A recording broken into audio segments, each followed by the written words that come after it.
Welcome to Pindar Poetry. We hope you learned something new. You begin by enabling permissions so the floating window can appear. Go to Settings and open Smart Sidebar or App Management depending on firmware. Turn on Floating Window or Overlay Access for the apps you plan to use. Once done, open the app you want in a floating view, then use Recents or the sidebar to tap the floating window icon.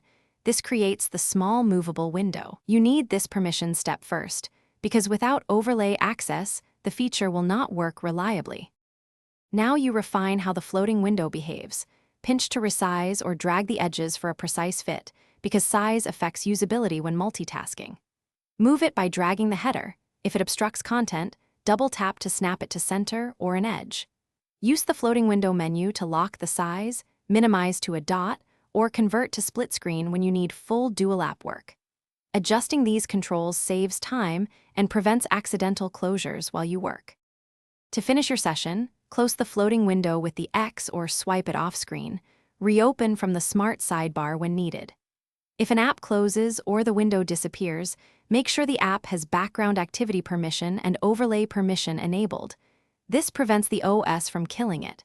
If problems persist, restart the phone and, if necessary, reset Smart Sidebar or app defaults. One troubleshooting tip: re-enable overlay permissions after an